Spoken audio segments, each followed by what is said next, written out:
Olá, meu nome é Maria Amanda, eu sou do PET de Ciência da Computação da UFRN e hoje vou apresentar um seminário sobre otimização de aplicações para dispositivos IoT.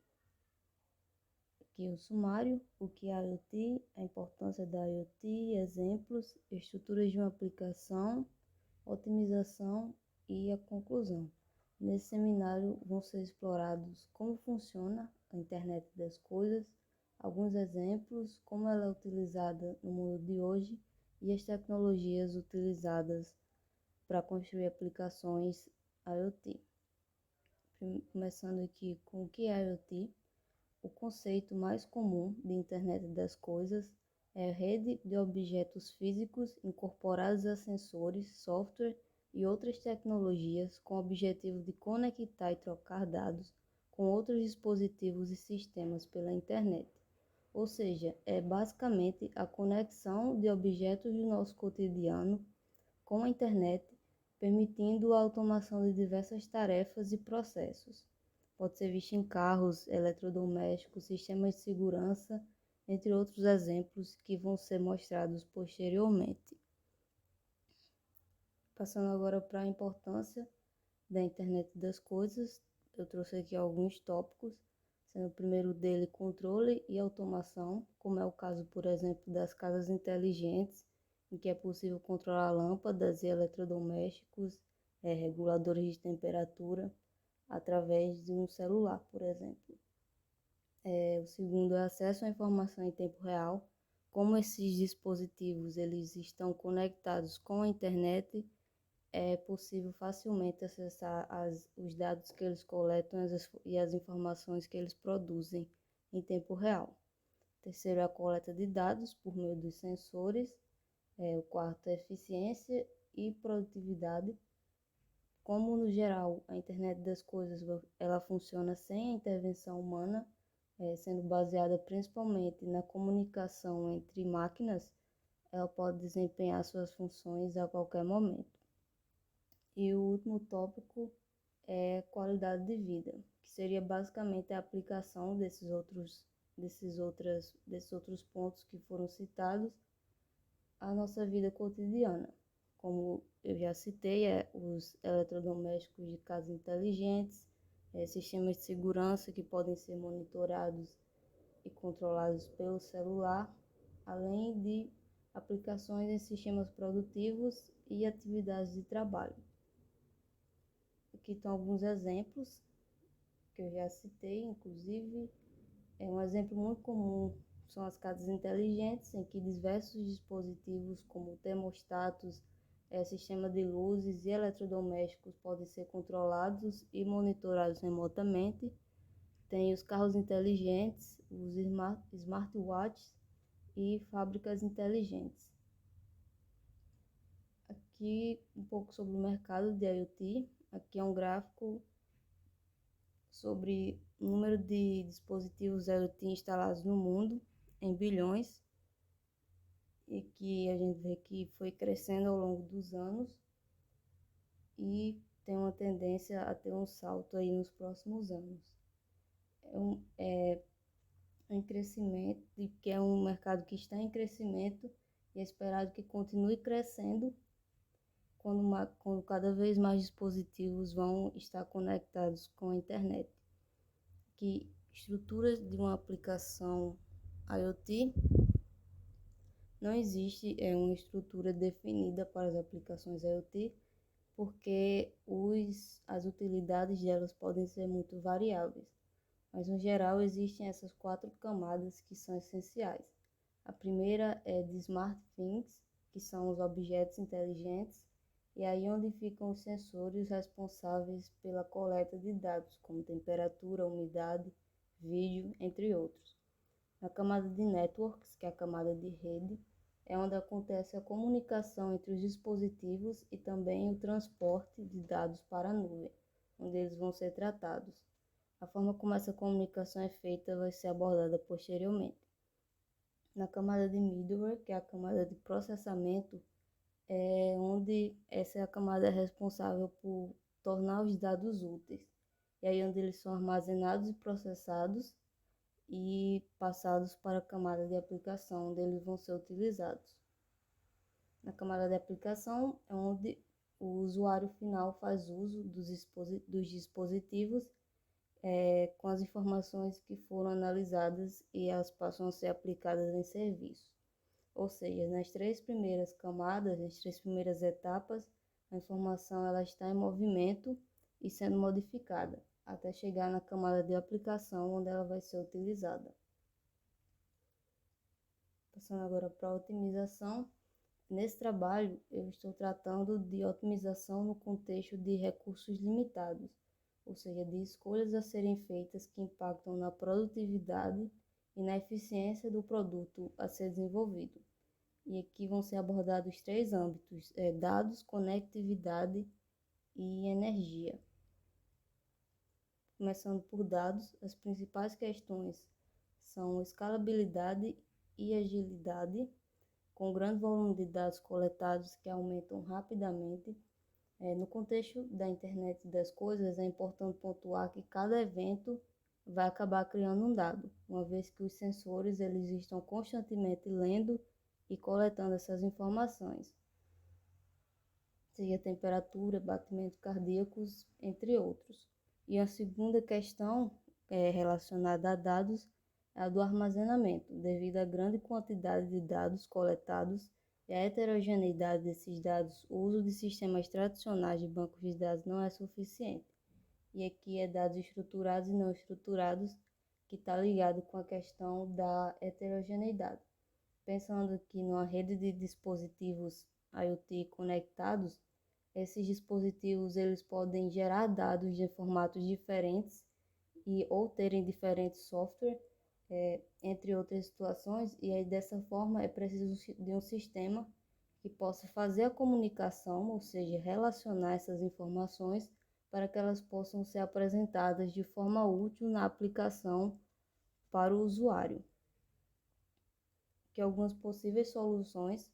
Primeiro, para a questão do processamento de grande quantidade de dados, existe o Edge Computing e o Fog Computing. Ambas essas técnicas elas têm como objetivo trazer o processamento de dados para mais perto de onde ele é gerado. Na estrutura típica que foi mostrada anteriormente, o dado ele é gerado e passado para a nuvem, onde ele seria processado. E aqui existe uma mudança nessa dinâmica. No Edge Computing, o processamento dos dados, que pode ser parcial ou completo, ele vai ocorrer no dispositivo em si, sendo mandado para a nuvem posteriormente para algum outro processamento se for necessário, e é lá ele também será armazenado. Isso, além de otimizar o processamento, também tem um impacto no consumo de rede, uma vez que menos informações vão precisar ser transportadas. Essa técnica ela também vai ser importante para o caso das aplicações que precisam de apresentar uma resposta rápida, como é o caso de monitores de saúde, que tratam de batimentos cardíacos e pressão, entre outros. Outro exemplo de importância dessa resposta rápida são os carros inteligentes. Se a gente pensar no veículo da Tesla, por exemplo, existem diversos sensores neles responsáveis por garantir a segurança e acabar evitando acidentes. E dessa forma é necessário que os dados desses sensores eles sejam processados rapidamente, ao invés de irem na nuvem, serem processados e depois irem para a aplicação, o que poderia tomar um tempo crucial e acabar evitando algum acidente. O Fog Computing, ele também traz o processamento para mais perto da máquina, mas nesse caso ele vai inserir uma camada de processamento entre a máquina e a nuvem, fazendo uma espécie de pré-processamento. Um exemplo dessa técnica são os relógios fitness, que muitas vezes eles são conectados a um celular, onde é feito o processamento de algum dado. E nesse caso o celular ele agiria como a camada entre o dispositivo e a nuvem. Passando agora para a questão do armazenamento de dados, podem existir diversos modelos de armazenamento, dependendo do tipo de aplicação que está sendo feita, mas aqui eu separei dois.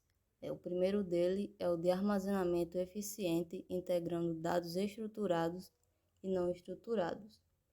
e aí os sensores eles vão gerar os dados e aí vai haver uma separação já aqui entre dados estruturados e não estruturados.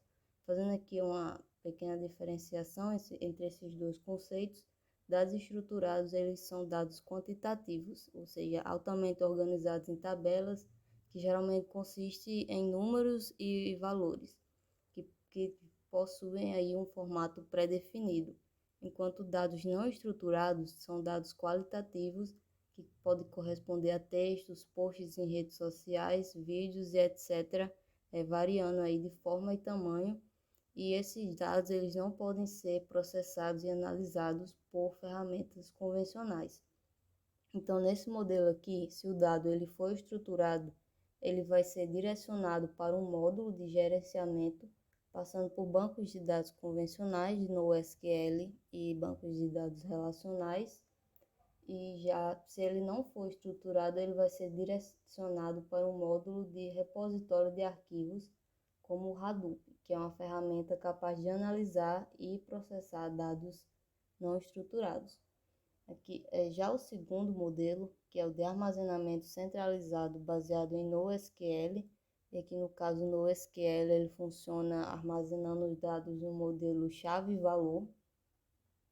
Nesse modelo aqui vai existir um node de recebimento dos dados que faz um pré-processamento, separando dados leves, como strings e números, de dados mais pesados, como vídeos, imagens e áudios. Após isso, ele vai identificar que dados são importantes para a aplicação e estes vão ser armazenados para poderem ser utilizados pelas aplicações, como está mostrado aqui, Smart Cities, em agricultura, entre outros. Passando agora para a conectividade, uma das formas mais comuns de comunicação, ou seja, de troca de dados entre os computadores hoje em dia, é o protocolo TCP/IP, que é responsável por identificar como os dados devem ser endereçados, transmitidos e recebidos. Esse protocolo ele vai possuir 4 camadas. Vamos começar aqui pela camada física, que está aí no slide como Network Access e Physical. Essa camada ela está relacionada com a tecnologia que os dispositivos utilizam para se conectar com a internet, ou seja, a tecnologia que está implementada no hardware, como cabos ou placas de rádio, como é o caso do Wi-Fi. Já na camada de internet, é onde vai acontecer o endereçamento por meio do IP. Aí na camada de transporte, vai acontecer a utilização de protocolos como UDP e TCP para auxiliar na entrega de dados. E na camada de aplicação é onde vai ser utilizada, o dado vai ser utilizado pelo usuário e serão utilizados os protocolos de mensagem como HTTP, MQTT, entre outros. E aqui nesse seminário eu vou focar mais na camada física e na camada de aplicação, falando um pouco mais sobre essas tecnologias que são utilizadas. Começando pela camada física, nós temos aqui o Wi-Fi, a Ethernet, Bluetooth Low Energy, LPWAN e célula. O Wi-Fi ele é uma ótima ferramenta, uma vez que ele é capaz de transmitir um grande volume de dados dentro aí de um certo alcance.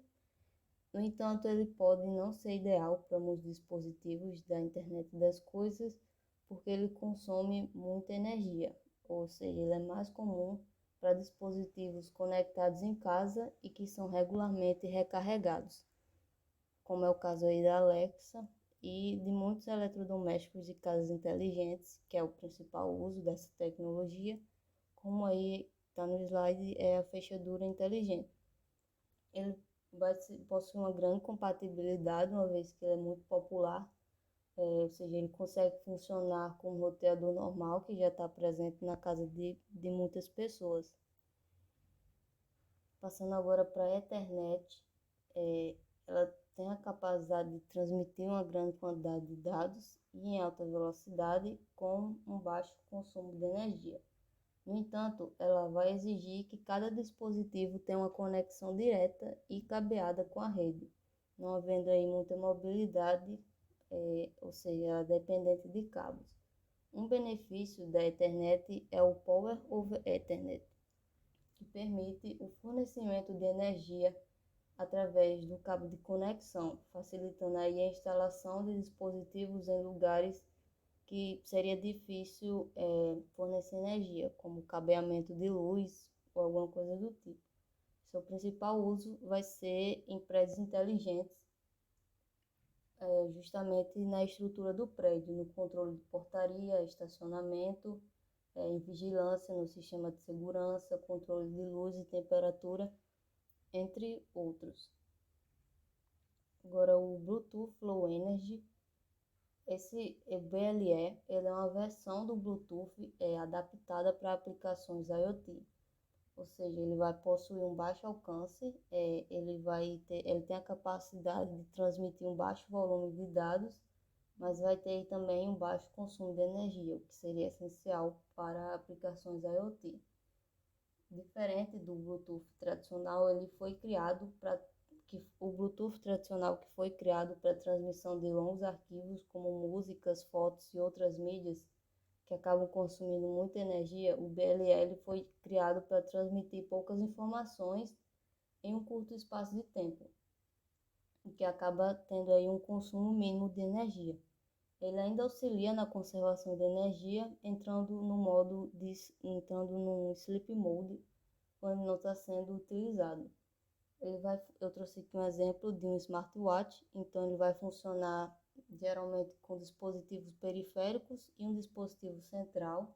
E o dispositivo central eles tendem a ser mais ricos em termos de recurso e em poder computacional. Então o dispositivo periférico vai fazer a sua troca de dados que vai ser processada no dispositivo central. Passando agora para LP-WAN, essa aqui é uma tecnologia que também foi projetada especialmente para IoT, então ela vai ter um baixo consumo de energia, um grande alcance, porém uma alta latência, ou seja, ela vai permitir a conexão de diversos dispositivos e sensores que estão distantes entre si, porém o tempo de entrega desses dados vai ser maior, ou seja, dado a alta latência. Um dos seus principais usos é na agricultura, em aplicações como monitoramento de solo, de nutrientes, controle de irrigação, monitoramento do tempo, em que geralmente esses dispositivos eles estão espalhados por uma grande área e precisam ser controlados. Passando agora para o celular, que seria quando os dispositivos IoT eles vão se conectar à internet por meio das redes utilizadas pelos celulares, ou seja, 3G, 4G, 5G, e tem também o LTE-M, que é uma adaptação do celular especialmente para IoT. Então, suas principais características são alta cobertura, grande volume, capacidade de transmitir um grande volume de dados, possuindo também aí um grande consumo de energia. Ele vai ser ideal para aplicações móveis. Um dos principais exemplos é o transporte, no meio do transporte, no controle de tráfego, logística de rotas, entregas de caminhões, etc. Passando agora para a camada de aplicação, que tem alguns protocolos de troca de informações, e os protocolos eles são regras utilizadas para que ocorra a troca de informações entre os dispositivos de forma estruturada, ou seja, eles definem como esses dados serão estruturados, como eles vão ser enviados e como eles vão ser recebidos, fazendo aí a comunicação entre as máquinas. Tem aqui 3 protocolos que são mais comuns em IoT. Primeiro é o MQTT, que é um protocolo leve, ele é adequado para dispositivos pequenos e de baixo consumo de energia, que foi projetado especialmente para IoT. Um dos seus usos seria em redes de pequenos dispositivos que precisam ser monitorados. Tem também aqui o AMQP, que ele vai lidar melhor com picos de tráfego e mais condições de rede, ou seja, ele seria melhor em algumas condições mais extremas, e quando comparado ao MQTT, ele é mais confiável e seguro. Tem também o COAP, que também foi feito para IoT e ele é baseado aí na conservação de bateria e de memória, é, precisando de poucos recursos para poder operar. Aqui algumas comparações desses protocolos em relação ao tamanho de mensagem e o message overhead. O message overhead ele está relacionado com os dados complementares que permitem a transmissão da informação. Então, como o MQTT e o AMQP eles rodam em TCP, que é aquele protocolo que foi falado anteriormente, que é responsável por verificar, por exemplo, a ordem dos dados a serem entregues, eles vão necessitar dessas informações adicionais para serem transmitidos. E também a informação, o tamanho da mensagem vai ser aí dessa forma maior. O gráfico em relação à banda e à latência é da mesma forma, porque o uso do TCP também vai interferir no consumo de rede para transmitir a mensagem e também na latência, que seria o tempo para a mensagem ser entregue. Vendo aqui agora a questão da energia, ou seja, da bateria, da energia que os dispositivos vão utilizar, diversos fatores podem influenciar o consumo de energia, inclusive os que já foram citados anteriormente. Um deles é o hardware, ou seja, dependendo do tipo de sensor que for utilizado na aplicação, ele pode consumir mais ou menos energia. Um sensor, uma câmera que grava vídeos, por exemplo, ele vai consumir mais energia do que um sensor de luminosidade. O segundo ponto aqui é o de rede, é utilizar o tipo adequado de rede. Como foi demonstrado anteriormente, tem alguns protocolos que foram feitos especialmente para IoT, ou seja, eles são adaptados para consumir menos bateria, como é o caso do BLE, que está aí no gráfico, e do LPWAN, que tem um menor consumo de energia, e o Wi-Fi e o Cellular, que não foram feitos especialmente para IoT, tendo aí um grande consumo de energia. Um outro ponto é o Edge Computing, que também já foi citado, e aí essa técnica, por trazer o processamento dos dados para o dispositivo, ele vai ter um impacto na rede, que tem um impacto na energia, ao ser necessário transmitir menos dados, uma vez que uma parte desses dados eles já foram filtrados e processados no próprio aparelho. E aí, dependendo também do tipo de processamento que ele precisa fazer, ele também pode consumir mais energia. Tem um modo repouso, que eu citei no BLE, que o dispositivo vai entrar em modo repouso e não vai ficar gastando energia. E tem as plataformas de IoT Management. E aí, esse ponto ele vai agregar esses outros pontos que eu já citei, já que as plataformas de IoT Device Management, elas permitem monitorar a aplicação e aí ver o gasto de energia que está sendo feito e os fatores que vão influenciar nesse gasto, possibilitando aí fazer a otimização. Tem aqui também uma comparação entre os protocolos de comunicação, o consumo de energia, o CoAP vai ser o menor e o MQTT e o AMQP também vão consumir mais energia, também por conta de utilizarem, por exemplo, o TCP, como eu citei anteriormente. Da mesma forma, eles vão consumir mais recursos. Aqui, em conclusão, a internet das coisas ela vem crescendo cada vez mais e tem um impacto direto sobre a vida das pessoas, sobre a nossa vida, com vários exemplos que eu já citei, em aparelhos domésticos, indústrias, logística e transporte, agricultura, entre outros. E a otimização dos dispositivos IoT é um meio importante para tornar eles mais acessíveis.